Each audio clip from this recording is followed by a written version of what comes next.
자, 안녕들 하십니까? 지난 시간에는 이제 우리가 할인연금 수지 분석법에 대해서 배우셨고, 오늘은 어림셈법을 하실 차례인데, 투자 분석 기법을 대부분의 수험생들이 좀 어렵게 생각하죠.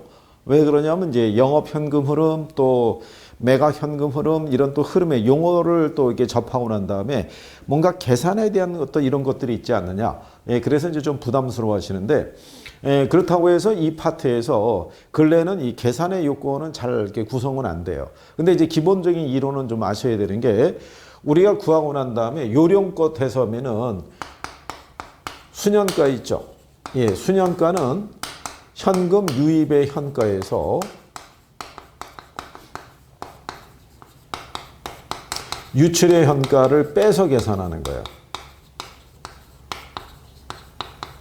그래서 나온 게 0보다 크거나 같으면 투자하고요.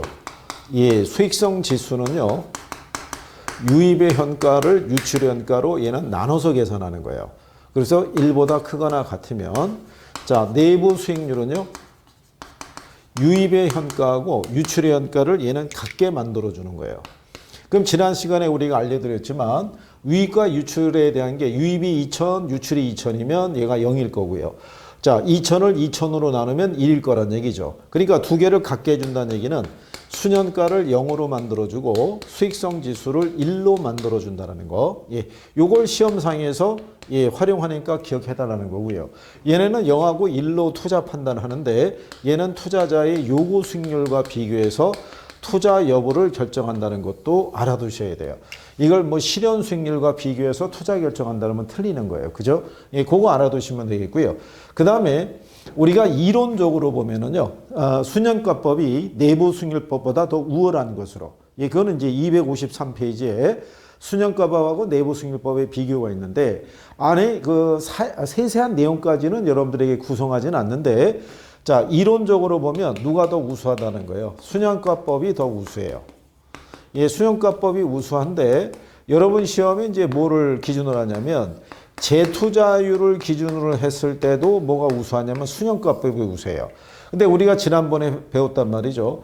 얘 할인율로 요거 수익률, 얘만 내부 수익률. 재투자율로 얘도 요거 수익률인데 얘만 내부 수익률이에요. 그죠? 그러면 이제 무슨 얘기가 되냐면 이런 거죠. 투자 부동산이 있는데요. 10억을 투자하게 되면 이 자체적으로 1억의 수익을 기대할 수 있대요. 그러면 10억에 대한 1억이니까 이 사업 자체에서 발생하는 내부 수익률이 10%예요. 내부 수익률의 또 다른 표현을 우리가 기대 수익률로 표현해도 좋아요. 그러면 투자를 하는 시점이 있겠죠. 예. 투자하는 시점에 투자자는 위험의 크기를 감안한 요구 수익률을 측정해 봤더니 9%예요. 근데 9%보다 더 큰 수익을 기대할 수 있으니까 우리는 투자를 했을 거란 얘기예요. 그죠? 그런데 1년 후에 재투자를 이제 여부를 결정을 할 때. 그죠? 예. 그러면 이 요구 수익률은 매 순간의 위험의 크기에 따라 요구 수익률의 크기는 달라지는 거예요.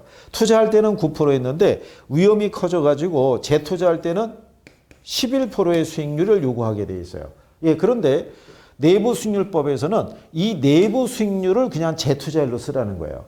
그러면 이론적으로 모순이 되는 게 뭐냐면 이때는 당연히 이게 타당성이 있는데 시간이 바뀌어서 얘가 요구 수익률이 11%로 높아졌으면 얘도 그 이상이 나오든가 해야 되는데 그거랑 관계없이 얘랑 관계없이 그냥 이거를 재투자율로 쓰라는 얘기니까 모순이 발생하죠. 내부 수익률이 요구술보다 작은 데 투자하라고 그러니까 그러면 투자 판단을 하기가 곤란할 거 아니에요. 그래서 우리가 재투자율을 기준으로 투자 판단할 때는 여기 있는 수년가법을 쓰는 게 훨씬 더 타당성이 있다라고 얘기하는 거예요. 그래서 이론적으로 보면은 뭐가 더 우수하다? 수년가법이 더 우수하다는 논리 정도 그렇게 알아두시면 될 거란 얘기죠. 그래서 이제 그렇게 정리를 하시면 될 거예요.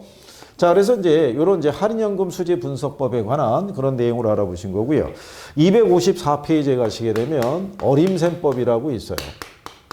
자, 그러면 어림셈법에 대한 것도 우리가 개념에 대한 거를 좀 알아두시면은 이해하기가 좀 빠르실 거예요. 이게 이 어림셈법이라는 거는 여러 종류의 현금 흐름 있죠. 이 현금 흐름을 뭐로 나타내는 거냐면 승수하고 수익률로 나타내는 거예요. 그래서 이 승수하고 수익률의 크기를 기준으로 해서 투자 판단을 하는 것이다. 이렇게 여러분들이 보시면 되는데요. 그러면 이제 얘네도 판단하기 위해서는 뭐를 구해야 되냐면 얘네를 구해야 돼요. 우리가 가능 총소득이라고 했었죠. 예, 그 다음에 유효 총소득이라고 있죠. 예, 그 다음에 이제 순영업소득이라는 게 있고요. 그 다음에 이제 세전현금 수지라는 게 있고요. 예, 그 다음에 이제 세후현금 수지가 있어요. 자, 그러면 여기서는 이 흐름만 구하면 돼요. 구할 때 출제자가 가능 총소득을 기준으로 구하라 아니면 유효 총소득을 기준으로 구하라 그래서 구분을 해준다는 얘기예요. 그럼 우리가 간단하게 유효 총소득을 기준으로 우리가 계산한다고 가정해 보자고요. 유효 총소득이 만약에 1억 2천이에요. 그리고 이제 여기에 가정은 뭐냐면 이 부동산에 총 투자한 금액이 있죠. 예. 총 투자액은 우리가 가령 예를 들어서 뭐 10억 정도라고 가정하고요. 6억은 융자를 받았고, 예, 4억을 내가 지분 투자를 했어요. 그죠? 그럼 이제 여기서 경비를 빼줘야겠죠. 예. 그래서 경비를 공제했더니 경비가 2천이에요. 예. 그랬더니 이제 순영업소득이 1억이 나온 거죠. 그러면 이제 여기서 뭐를 빼주냐면 부채 서비스액이라고 그래가지고 은행으로부터 빌린 돈에 대한 원리금을 갚아야 된다는 얘기죠. 예. 그래서 이제 그 돈이 얼마가 되냐면요. 6억인데, 예, 6억에 대한 가령 예를 들어서 5%라고 가정하자고요. 예. 그러면 6억에 5%면 3천이겠죠. 예, 3천을 공제해주면 얘가 7천이 나올 거고요. 여기서의 이제 영업소득세라는 거를 이렇게 구했을 때 얘가 이제 예를 들어서 2천이다. 예, 이렇게 가정하게 되면 얘가 5천 나오겠죠. 이런 식으로 이렇게 구하고 난 다음에 할인연금 수지분석법은 이걸 다 현재 가치로 할인했는데 여기는 할인 안 한다는 거예요. 그냥 이렇게 구한 걸 가지고 거기 나와 있는 이제 승수법이라고 있죠. 예, 승수법에 보시게 되면은 자, 제일 먼저 나오는 게 총소득 승수라고 명시가 되어 있어요. 그죠? 그래서 여기에 총소득이라는 것은요, 유효 총소득을 쓸 수도 있고 가능 총소득을 쓸 수도 있어요. 그래서 이제 여기를 구별하게 되면요, 일단 이 승수에 대한 것이 무슨 의미냐면은 이게 회수 기간을 얘기를 해요. 여러분이 투자한 돈을 회수할 때 걸리는 기간은 긴 게 좋겠어요? 짧은 게 좋겠어요? 짧은 게 좋겠죠? 그래서 이 승수는 작을수록 좋아요. 승수가 작아지기 위해서는 분모가 어떻게 돼요? 커져야 돼요. 그래서 요 승수 앞에 있는 총소득이 이렇게 분모로 들어와요. 그래서 여기가 총소득. 여기 있는 총소득분에 뭐가 되냐면 총투자액이에요. 그럼 우리는 여기 조건에서 유효 총소득을 놨으니까, 예, 그러면 이런 얘기죠. 이 부동산에서 벌어들이는 유효 총소득 가지고 총투자액 회수할 때 걸린 기간이 몇 년이냐 이걸 물어보는 거죠. 그러면 여기서 우리가 총투자액은 10억이라고 했고요. 여기 있는 우리가 유효 총소득이 1억 2천이라고 이렇게 명시를 한 거죠. 그죠? 예. 그러면 약 한 8년 반 정도가 되면은, 그죠? 예. 그러면 한 8년 뭐 이 정도 하죠. 예, 이 정도 기간이 걸리면 투자한 돈을 다 회수할 수 있다는 거예요. 자, 그런데 그 밑에 있는 순소득 승수 있죠. 그러면 요거 식세우는 요령 아시겠어요? 예. 여기 있는 승수 앞에 있는 애가 여기로 들어가는데 요 순소득이 순영업소득하고 성격이 같은 거예요. 그러면 여기 있는 총소득과 순영업소득은 총투자액이잖아요. 그죠? 그러면 이 부동산에서 벌어들이는 순영업소득 갖고 총투자액 회수할 때 걸리는 기간을 측정하는 거예요. 총투자액이 10억일 때 여기 순영업소득이 1억이라고 그랬어요. 그러면 나누면 얘가 10이 나온다는 얘기는 얘는 여기서 벌어들인 돈 1억을 가지고 투자한 돈 10억을 회수할 때까지가 10년 걸린다는 거예요. 그죠? 예, 그러면 가만히 비교해 보시면 얘는 8년 2개월 걸리고요. 얘는 10년이 걸려요. 그죠? 그러면 같은 투자이라고 볼 때는 얘가 승수가 크죠. 크다는 얘기는 회수 기간이 길다는 얘기예요. 얘가 짧아진다는 얘기는 수익이 크잖아요. 수익이 크면 클수록 회수 기간이 짧아지는 거예요. 그래서 여기 있는 얘네 둘을 기준으로 해서 시험에서 나온 적이 있어요. 둘을 비교하면 어느 게 크다? 순소득 승수가 커야겠죠. 근데 그 다음에 나오는 세전현금 수지 승수라고 있어요. 그러면 얘도 똑같겠죠. 요 승수 앞에 있는 애가 여기로 들어가는 거예요. 그럼 여기가 세전현금 수지가 되고요. 야, 세전하고 세후는 무슨 투자액이라고 그러냐면 지분 투자액이라고 말씀을 드린 거죠. 그죠? 그러면 우리는 지분 투자액이 얼마냐면 4억이죠. 그죠? 예. 그리고 여기서 벌어들이는 세전이 얼마라고 하냐면 7천이라고 이렇게 했던 거죠. 그죠? 예. 그러면 7천을 가지고 4억을 우리가 회수하려고 그러면은, 그죠? 한 5년, 한 5개월, 뭐 그 정도 걸릴 거예요. 그죠? 약한. 예. 그러면 이제 투자한 돈을 다 회수할 수 있다는 거고요. 그 다음에 나오는 세후 현금 수지가 있어요. 예. 세후 현금 수지 하게 되면 얘도 역시 요 승수 앞에는 애가 율로 들어가는 거죠. 예. 그러면 여기가 세후 현금 수지고요. 얘가 지분 투자액이 될 거예요. 예, 그러면 이 4억을 회수할 때 세후가 얼마였냐면 5천이었다고요. 그죠? 예, 그러면 8년 정도 걸리겠죠. 5, 8, 40이니까. 그러면 자, 얘들하고 얘들하고 직접 비교할 수는 곤란하죠. 얘들은 총 투자액을 회수할 때 걸리는 기간을 측정하는 거고, 얘네는 지분 투자액을 회수할 때 걸리는 기간을 측정하는 개념이기 때문에, 그래서 얘 둘을 묶어서 물어보고 얘 둘을 묶어서 물어보는 거예요. 그러면 둘을 비교하게 되면 세전하고 세후를 비교하게 되면 세후가 크죠. 그러니까 밑으로 내려갈수록 수익이 작아지기 때문에 승수가 커질 수밖에 없다는 논리예요. 그죠? 예, 그래서 이런 식으로 해서 이거를 실질적으로 예전에 아주 오래전에 계산하다고 딱 한 번 나온 적이 있어요. 그때 뭐였냐면 총 투자액이 100억, 그 다음에 순 영업소득이 10억, 그 회수기간이 얼마냐? 그럼 뭐 10년이죠. 그죠? 그래서 이제 그런 식의 요건이기 때문에, 그래서 이론적으로 이렇게 문제가 나왔을 때 승수의 의미를 분명하게 알아두시는 게 필요하고요. 그 다음에 수익률이라는 게 있어요. 자, 그러면 여러분들이 보시면 승수는 회수기간이니까 작을수록 좋겠지만 이 수익률이라는 건 투자 자본에 대한 투자 수익의 크기를 측정하니까 이 수익률은 클수록 좋다는 얘기예요. 그죠? 예. 그랬을 때 여러분 시험상에서 이제 자주 인용이 되는 것 중에 하나가 뭐냐면요. 예, 우리가 이제 수익률법에 가게 되면은 종합자본 환원율이라고 명시가 되어 있어요. 그게 255페이지에 예, 하단을 밑으로 내려가면 나와 있죠. 자, 그럴 때 요 종합자본 환원율이라고 얘기를 하고요. 예, 이게 총투자 수익률이라고도 얘기를 해요. 그래서 요거는 예, 총투자액분의 순영업소득의 크기로 산정하는 거예요. 그리고 얘가 백분율이기 때문에 당연히 뒤에 곱하기 100이라는 거는 이렇게 수식되어 있다, 가려져 있다라고 생각하시면 되겠죠. 왜 그러냐면 우리가 지난 시간에 설명을 해드렸지만 예, 분수를 계산하면 소수가 나오잖아요. 그죠? 이게 총 투자 수익률인데, 야, 너 지난번에 한 10억 투자했다 그러더니 뭐 많이 벌었어? 한 0.1 정도? 그러면 사람이 인식하기 힘드니까. 그러니까 예를 들어서 이런 거죠. 총 투자액이 10억이고요. 순 영업소득이 1억이면 10분의 1이니까 0.1 나온다고요. 그죠? 예, 그러니까 곱하기 100 하면은 얘가 10% 이렇게 나올 거 아니에요. 10억 투자해서 한 10% 벌었어. 그러면 사람들이 예, 판단이 좀 빨리 할 수 있겠죠. 그래서 여기 전부 다 백분율을 이렇게 곱하게 돼 있는 거예요. 근데 가만히 보시면 여기 있는 순소득 승수하고요. 종합자본 환원율하고는 상호 역수관계가 돼요.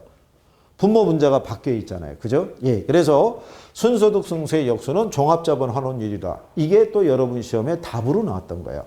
종합자본 환원율 역수는 순소득 승수다. 그러면 맞다. 이렇게 생각하시면 되겠어요. 그죠? 근데 여기서 또 한 가지 알아두실 거는요. 여기 지금 승수가 10이잖아요. 그죠?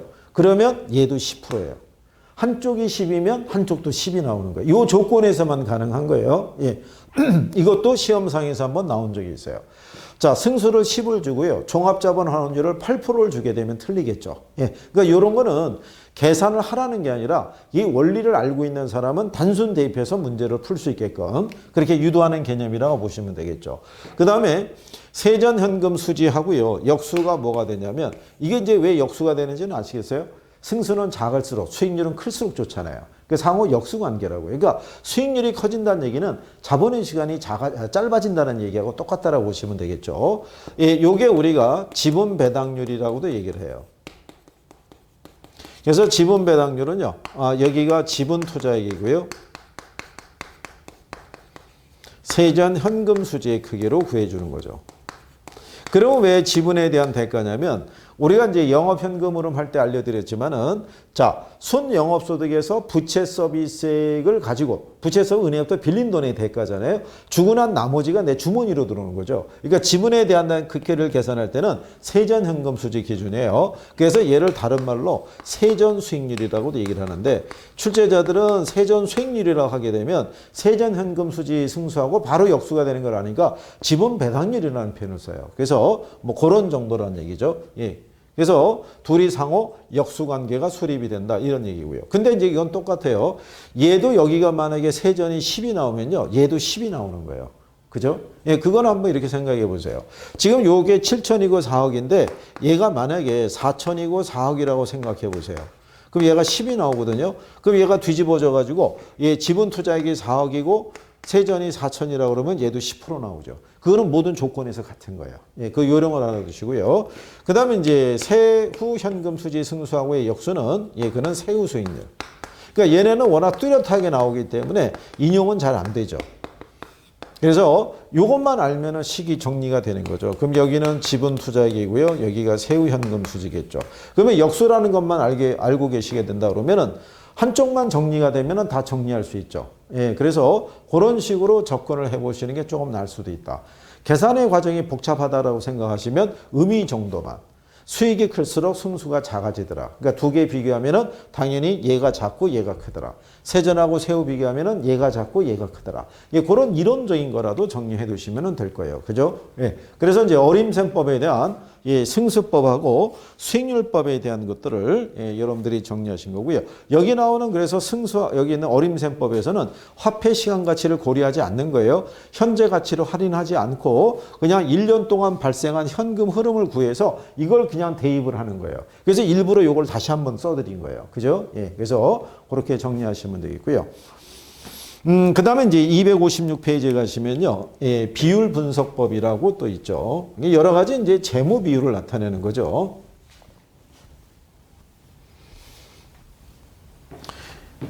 그리고 이제 이쪽도 물론 이제, 예, 시험상에서 용어로 인용이 되니까, 예, 구별은 이제 해 두셔야 되는데, 학생분들의 입장, 그리고 이것도 똑같은 거예요. 뭐 혹시 이제 이거 강의 들으시다가, 와, 이게 뭐냐, 이건 뭐 무슨 말인지 전혀 모르겠다.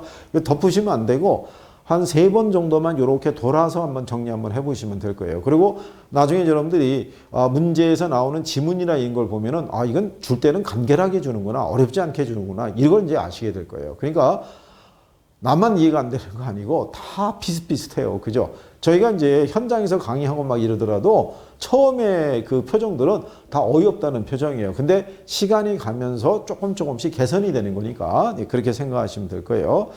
자, 비율 분석법에 가면요. 제일 먼저 나오는 게 총자산 회전율이라고 있어요. 예, 이게 높으면 높을수록 기업에서는 운영을 잘하고 있다는 걸 우리가 표시할 수 있는 거예요. 그래서 이 총자산 회전율이라는 건요. 예, 총 투자액분의 총 수익의 크기로 예, 나타나고 있다는 얘기죠. 그래서 이 회전율이 높으면 높을수록 운영에 대한 부분에서 수익이 더 많이 나오는 구조라고 보시면 되겠죠. 우리가 투자 자산의 운영이 그러니까 회전이 많이 돌아가면 돌아갈수록 수익이 더 크게 나온다고 생각하시면 될 거예요. 예, 그 다음에 그래서 여기 총 자산 회전율하고 역수가 누가 되냐면요. 이게 총 소득 승수하고 역수가 돼요. 예. 그래서 이게 이제 우리가 수익률법에서 명시하지 않은 거는 이거는 이제 우리가 재무 비율상에서 표시하는 거기 때문에 여기서 이제 구별해 드린 거고. 예, 그다음에 이제 실전에서는 이 대부 비율이라고 있어요.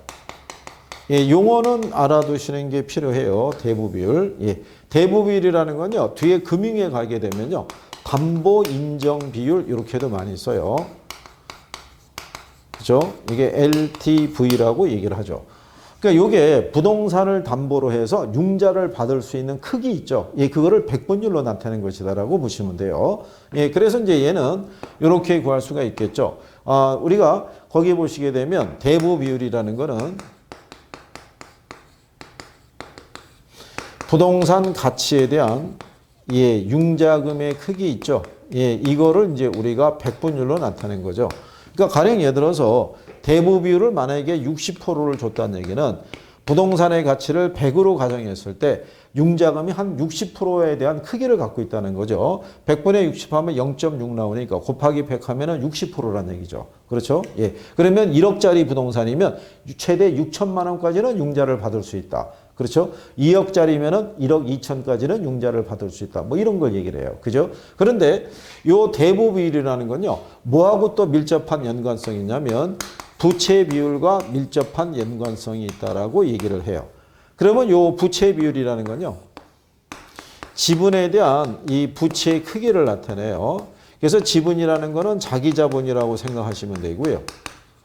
그 다음에 부채라는 건 타인 자본이라고 이렇게 생각하시면 돼요. 그래서 일반적으로 대부 비율이 높아지면 부채 비율도 높아지고요. 대부 비율이 작아지면 부채 비율도 작아져요. 그죠? 그러면 한번 이렇게 생각해 보세요. 지금 대부 비율이 60%잖아요. 예, 그러면 부채 비율이 몇 프로겠냐 이런 얘기예요. 그러면 요거를 계산하는 요령은 어떻게 되냐면요. 전체를 100으로 생각하세요. 그죠?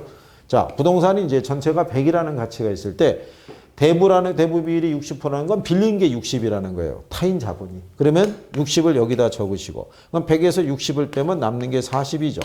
그러면 40분의 60 하면은 1.5 나오죠. 여기도 곱하기 100이 있으니까 그러면 얘가 150% 이렇게 된다는 거죠. 그렇죠? 예. 그런데 만약에 대부 비율이 50%라고 가정해 보세요. 이건 여러분 시험에 나온 거예요.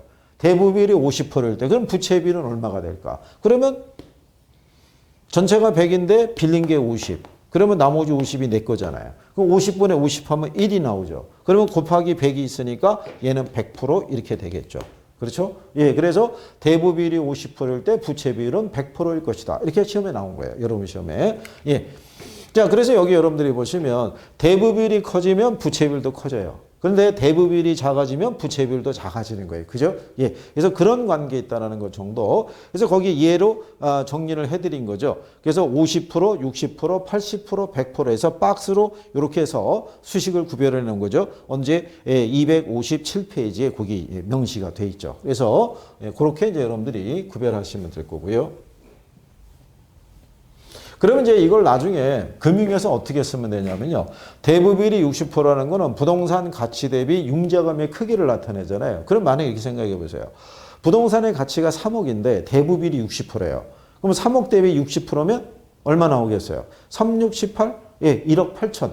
예, 그렇게 구할 수 있는 거예요. 그죠? 그러면 담보 인정 비율을 60%를 줬을 때 3억짜리 부동산에 융자 받을 수 있는 최대 금액이 얼마냐? 그러면 1억 8천이다. 그죠? 예, 이렇게 암산으로 계산이 되죠. 예, 그게 이제 금융에 가서 여러분들이 배우시는 내용이에요.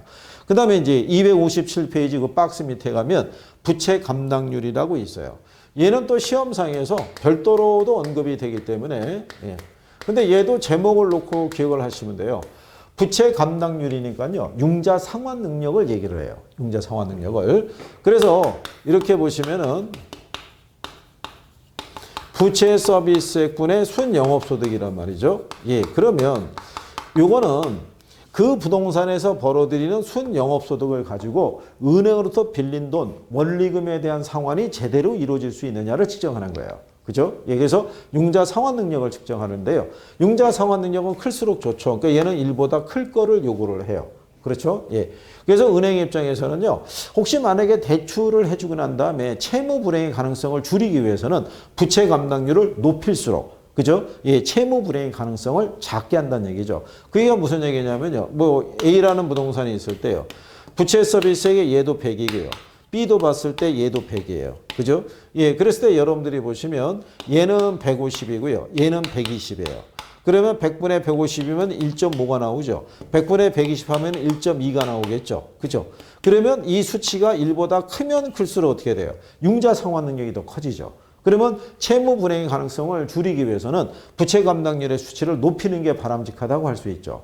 근데 만약에 C라는 부동산이 있는데 똑같이 부채 서비스액이 100인데 얘는 순영업소득이 80이에요. 그러면 100분의 80이면 0.8이잖아요. 그러면 순영업소득으로 이거 감당하기가 어렵다는 얘기죠. 그래서 부채 감당률은 1보다 커야 된다는 논리.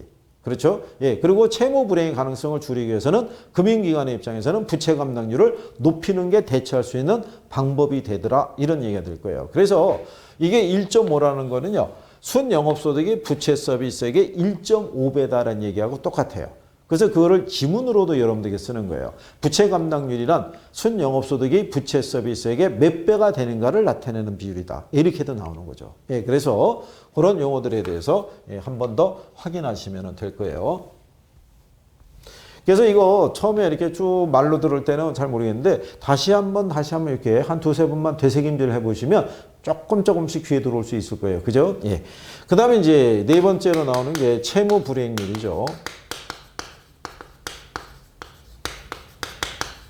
이 채무 불이행률이라는 건요. 이 부동산에서 발생하는 유효 총소득이 있죠. 예. 이것과 영업경비와 부채 서비스액의 크기를 놓고 비교하는 거예요. 그래서 채무 불이행의 가능성을 측정한다고 보시면 되는데 이게 총수익과 총비용의 관계라고 보시면 돼요. 그래서 얘가 다른 말로 손익분기점률이라고도 얘기를 해요. 그래서 얘가 1일 수도 있고요. 1보다 클 수도 있고 1보다 작을 수도 있다는 얘기죠. 1이란 얘기는 수익과 비용의 크기가 같다는 얘기고요. 얘가 1보다 크다는 얘기는 수익보다 비용이 크다는 얘기고 1보다 작다는 얘기는 수익보다 비용이 작다는 얘기예요. 그러니까 채무 불이행 가능성은 작은 게 좋기 때문에 여기는 1보다 작은 걸 선호해요. 그러니까 예를 들어서 이런 얘기잖아요. 유효 총소득이 100이고요. 영업경비가 50이고 부채 서비스액이 50이면 100분의 100이니까 얘가 1일 거 아니에요. 그러면 총수익과 총비용의 크기가 같은 개념이라고요. 그런데 만약에 얘가 100인데 여기는 영업경비가 150이고요. 얘가 만약에 50이면 100분의 200이니까 2가 나오잖아요. 그러면 채무 불이행 가능성이 크죠. 이 수익으로는 이 비용을 감당하기 어렵다는 얘기죠. 근데 만약에 100일 때 얘가 20이고 얘가 만약에 30이면 100분의 50이니까 0.5잖아요. 그죠? 수익 대비 비용이 그죠? 수익이 2배나 크니까 채무 불이행 가능성이 그만큼 작아진다라고 얘기할 수 있는 경우죠. 예. 그래서 채무 불이행에 대한 것을 측정하실 때 요령 중에 하나는 여기에 순영업소득은 못 들어와요. 예, 이게 총수익과 총비용의 개념인 거예요. 순영업소득은 순수익의 성격이라고요. 그죠? 예, 그래서 예, 그 내용에 대해서 정리를 하신 거죠. 그래서 이제 요거는 여러분들 교재 258페이지에 명시가 되어 있는 거고요. 그 다음에 이제 그 밑에 가면 예, 끝으로 영업경비 비율이라고 있어요.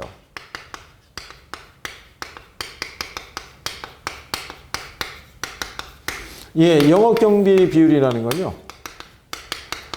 예, 총소득분의 영업경비의 크기를 우리가 측정하는 거죠. 예. 그래서 이게 한 번 딱 계산 문제로 나온 적이 있는데 그거는 유효 총소득 기준으로 한 거고요.